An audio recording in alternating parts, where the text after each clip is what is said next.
The princess stared into the mirror, her once beautiful face now covered in painful, swollen pimples.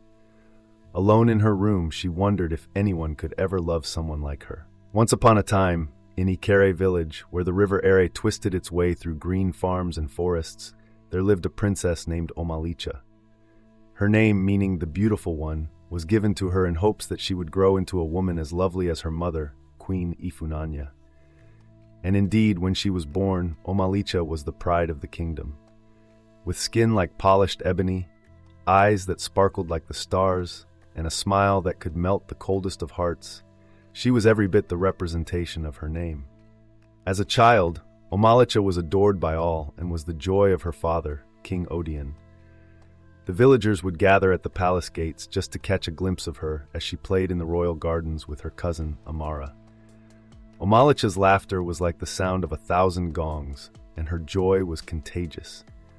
By the time she reached the age of 16, her beauty had become almost supernatural, and suitors from far and wide came to seek her hand in marriage. Among them was Prince Ola from Ikpa, a distant kingdom. Prince Ola's heart was captivated by stories of Omalicha's beauty, and he sent messengers to convey his intentions of marrying Princess Omalicha. The kingdom was filled with excitement, preparing for the most luxurious wedding Ikere had ever seen. But fate had other plans. It started with a single pimple, small and barely noticeable, on Omalicha's cheek. The palace healers assured her it was nothing to worry about, a common condition among young women. But within days, that one pimple multiplied, spreading across her face like wildfire. Her once flawless skin became rough and scarred, each boil more disturbing than the last. The smell from these boils was unbearable, a foul odor that lingered in the air like a plague.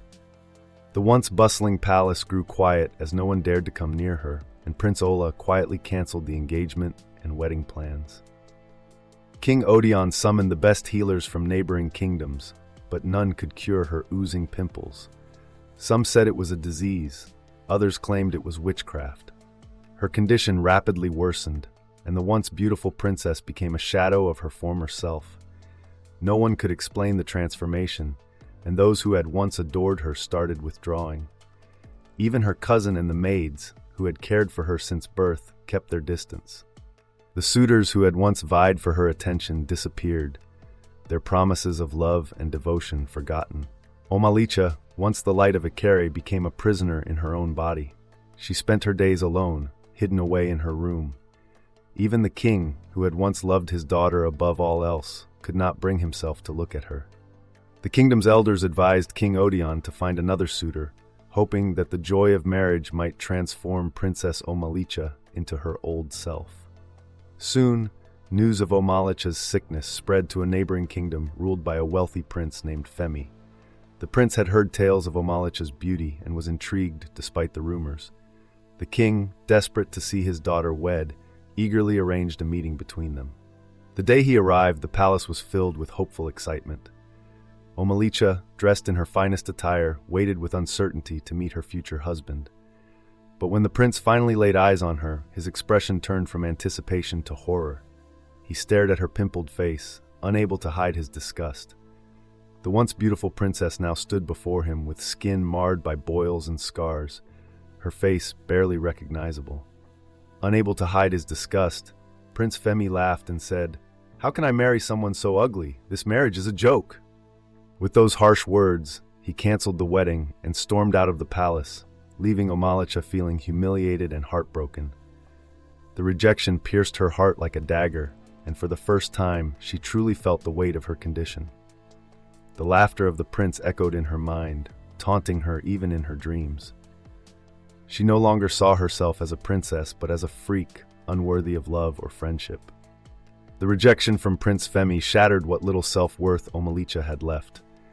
She locked herself away in her room, refusing to see anyone. The days blurred into nights as she cried herself to sleep, hating the reflection that stared back at her from the mirror. She had once been the jewel of the Ikere kingdom, but now she was nothing more than a rejected princess. The only comfort Omalicha found was in the company of an old servant named Ofo, a man who had served the royal family for generations. Ofo was the only one who dared to approach Omalicha, bringing her food and tending to her needs. He had seen many things in his long life, and he believed that the princess needed someone to talk to. He also knew that true beauty was more than skin deep. "The gods test us in ways we cannot understand," he would say, his voice gentle but firm. Despite Ofo's words, Omalicha's heart grew heavy with despair. She would spend hours looking at her reflection, tears streaming down her face full of pimples. "What have I done to deserve this?" she would cry out to the heavens. But the gods remained silent. The palace became a lonely place for Omalicha. Her friends, once close, now avoided her, too fearful or disgusted to be in her presence. She became the gossip of the villagers. She was no longer invited to the festivities or gatherings. Even her cousin Amara married a prince without even telling her, let alone inviting her to the wedding. Isolation became her companion, and loneliness her only friend. With no one to talk to, Omalicha locked herself in her room, spending her days eating and sleeping. Food became her consolation. She ate constantly to numb her pain and mend her shattered heart. When she wasn't eating, she slept. For her, the dream world is far more comforting than the harsh reality of the Ikari kingdom. As the years passed, Omalicha's condition only worsened. Her once radiant face was now a hideous mask of boils and scars. The stench that clung to her skin became so overpowering that even Ofo struggled to stay in the same room for long. To make matters worse, the harvest season was poor. Crops failed, rivers started drying up, and the animals became lean and sickly. The villagers, once loyal to their princess, began to blame her for the kingdom's misfortunes. Rumors spread that Omalicha was cursed and that her curse had poisoned the land, and they demanded that the king do something to save them. But, as seasons changed, so did Omalicha. The results of her inactivity and too much food began showing on her body. Omalicha's body grew larger, expanding like a river after heavy rain. Her once slim frame became a mountain of flesh, with her curves deepening and softening. She grew rounder and bigger, as if her body was trying to fill the emptiness left by her missing friends. Where there was once a graceful princess, there was now a woman with a substantial presence. Her clothes struggled to fit, and even the slightest movement made her sweat, worsening her issues. Eager to escape the palace walls, Omalicha found comfort in nature and the surrounding forests. Each morning, before the sun was fully up, she would sneak away from the palace and wander deep into the woods. The rustling leaves, the scent of wildflowers, and the gentle whisper of the wind became her escape, giving her a brief break from the pain in her heart. In the forest, she was free from the judgmental eyes of others, free to be herself. The trees, ancient and wise, did not care about her appearance. The animals, with their simple lives, did not judge her. The forest became her sanctuary, a place where she could forget her pain, if only for a little while. One fateful day, as Omalicha wandered through the forest, she came across a patch of wildflowers blooming in a clearing. Their vibrant colors and delicate petals drew her in, and she knelt to examine them closely, admiring their beauty. For a moment, she felt a sense of peace, a brief reminder of the joy she once knew. But her moment of peace was abruptly interrupted when a wild pig ran past her, nearly knocking her over. Startled, Omalicha looked up just in time to see a man chasing after the squirrel. He was tall and strong, with the rugged look of a hunter, his clothes worn and dirt-stained from the forest. The man stopped in his tracks when he saw Omalicha, his eyes widening in surprise. Omalicha tensed, expecting the same reaction she had seen from everyone else, a look of disgust or fear. But instead, the man smiled warmly and said, "I'm sorry if I startled you, princess. I didn't expect to find anyone else out here." Omalicha blinked in surprise. It had been so long since anyone had spoken to her without a hint of mockery. She managed a small smile in return, her voice trembling as she replied, "It's all right. I come here often to be alone." The hunter introduced himself as Dyke, the son of a local hunter who lived on the outskirts of the village. He was kind and gentle, his eyes filled with warmth and understanding. Unlike everyone else, Dyke did not shy away from Omalicha's appearance.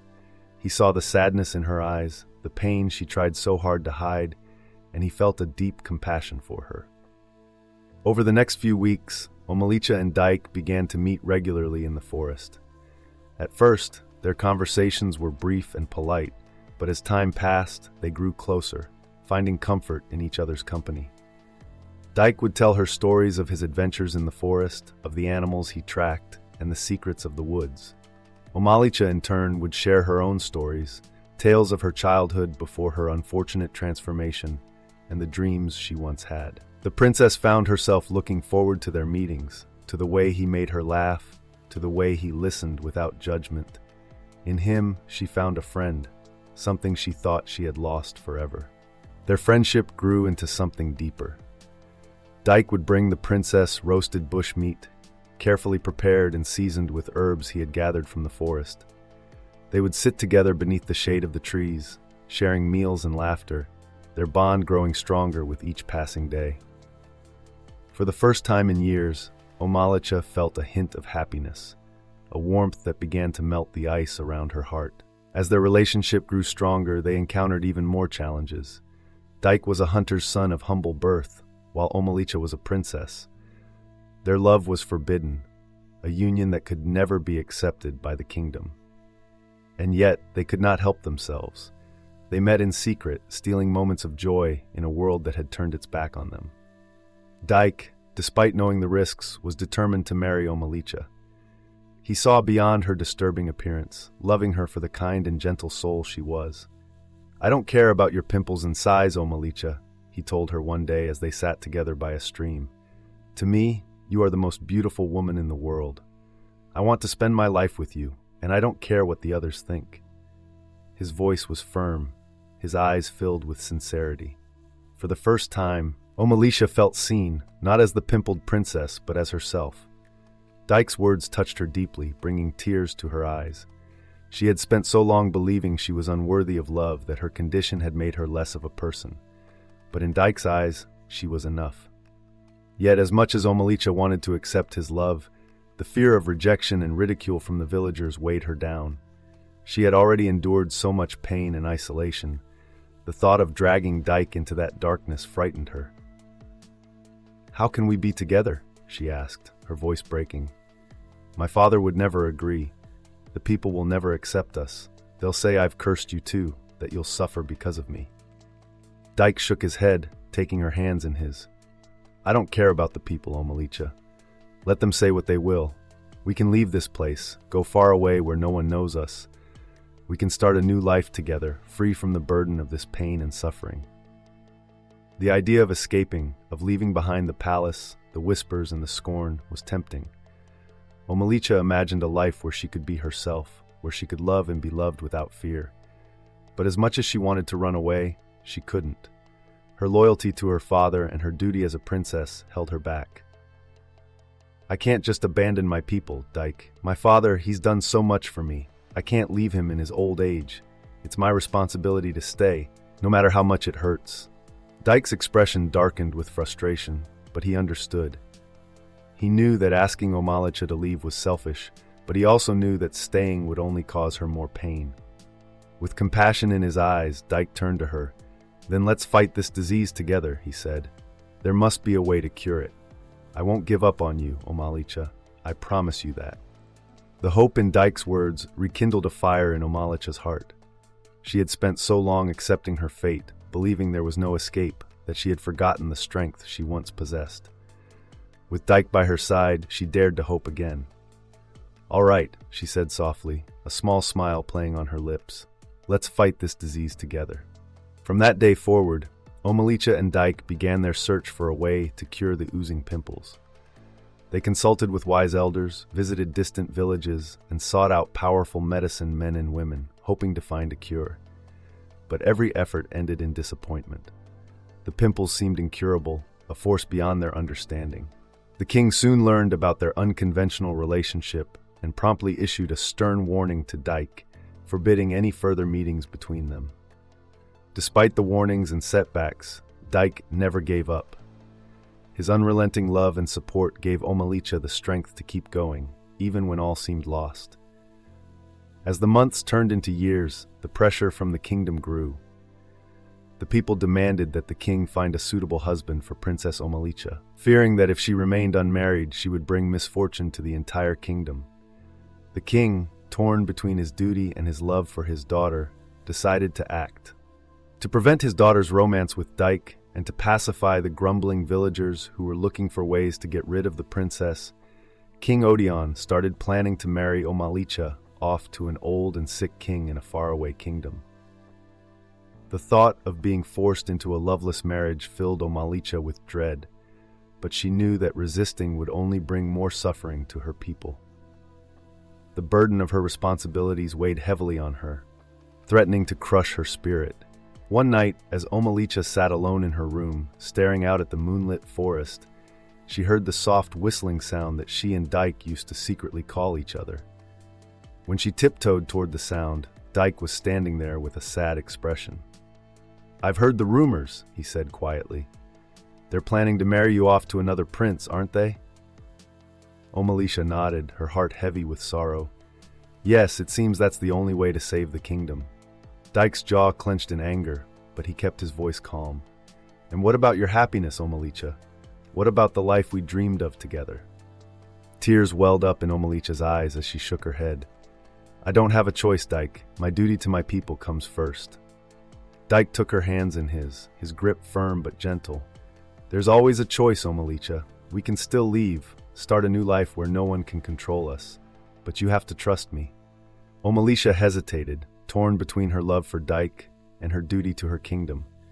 The thought of abandoning her father, her people, was unbearable. But the thought of losing Dyke, of living a life devoid of love, was equally painful. She realized then that the true disease wasn't the boils and scars that marred her skin, but the fear that had kept her from embracing her true self. Taking a deep breath, Omalicha made her decision. "I trust you, Dyke," she whispered, her voice trembling with emotion. "Let's leave this place, together." With that, they began to make plans for their escape. They would leave before dawn when the palace guards were at their weakest. Dyke would lead them through the forest, away from Ikere, to a place where they could build a new life together. It was a risky plan, but it was their only chance at happiness. The night before their departure, Omalicha wrote a letter to her father, explaining her decision and asking for his forgiveness. She knew that leaving would break his heart, but she also knew that staying would break hers. "I must follow my heart, Father," she wrote. "I must find my own path, even if it leads me away from you. Please, understand that I do this not out of defiance, but out of love." As the first light of dawn broke through the trees, Omalicha and Dyke slipped away from the palace, leaving behind the life they had known. They traveled through the forest in silence. Their decision carried a heavy weight, but it also brought a sense of freedom, a relief that came from letting go of the past. For days they journeyed through the wilderness, moving further away from Ikere and closer to their new life. The road was long and challenging, but they faced it together, their love growing stronger with each passing day. Omalicha's heart, once filled with sorrow and loneliness, began to heal.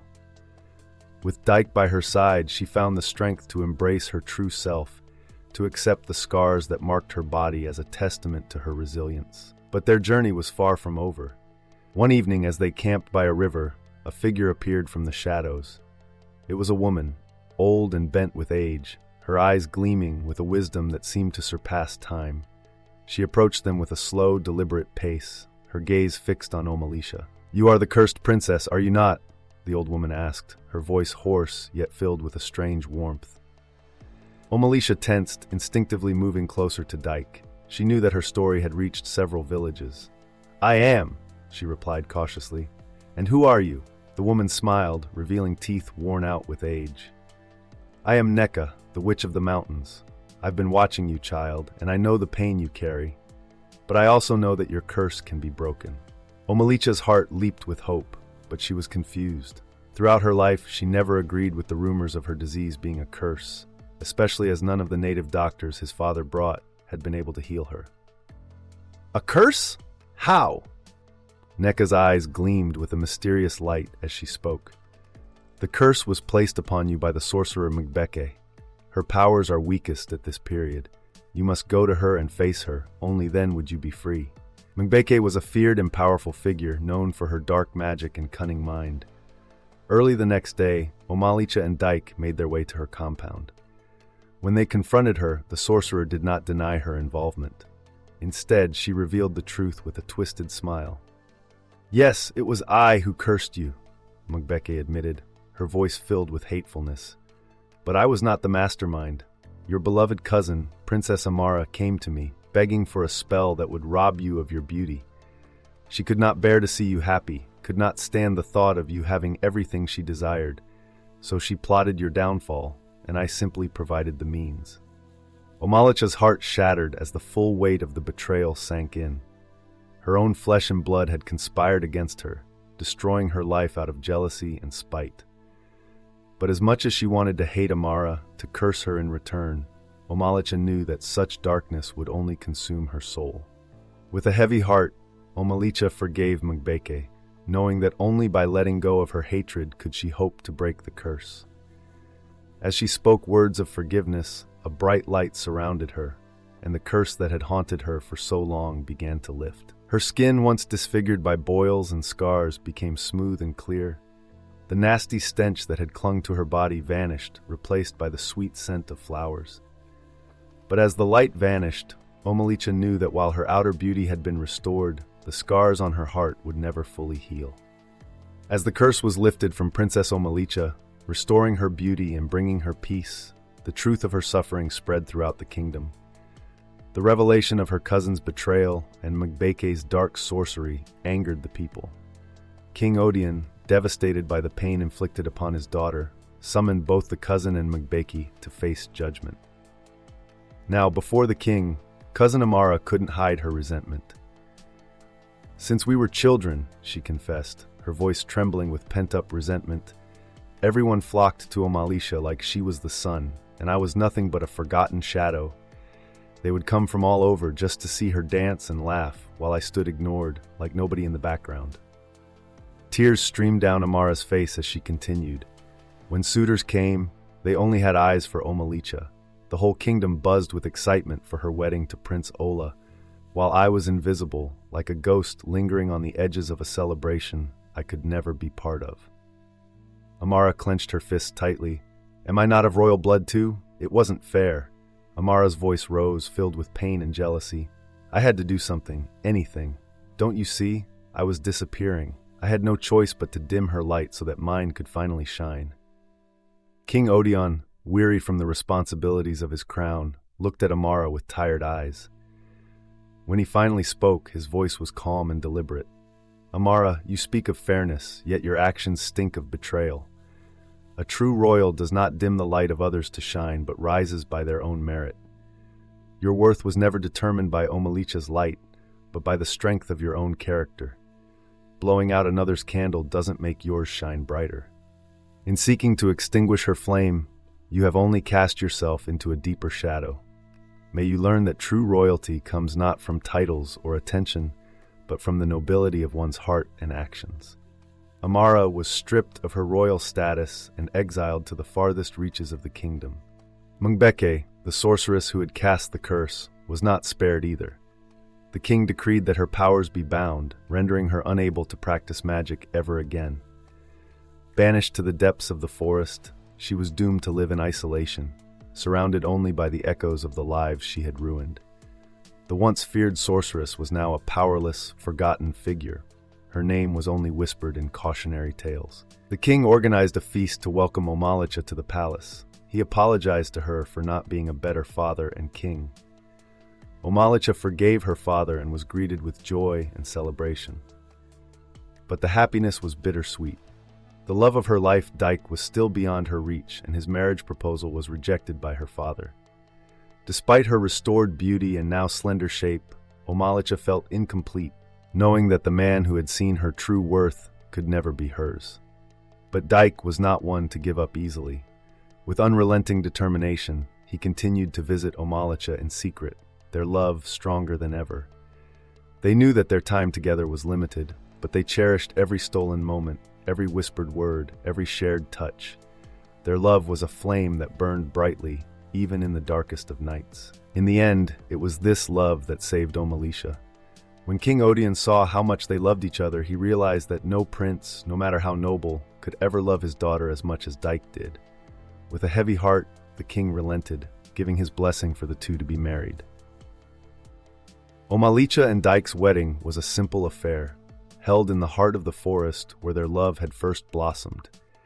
It was not the grand affair that had been planned before the curse, but it was perfect in its simplicity. Surrounded by the beauty of nature and the warmth of their friends, they pledged their lives to one another, knowing that no curse, no betrayal, no obstacle could ever tear them apart. And so, Princess Omalicha, the once cursed maiden, found her happy ending. But she never forgot the lessons she had learned, never forgot the pain of betrayal, the bitterness of jealousy, the darkness of hatred. She knew that beauty was fleeting, but love, true love, was eternal. And in the end, that was all that mattered.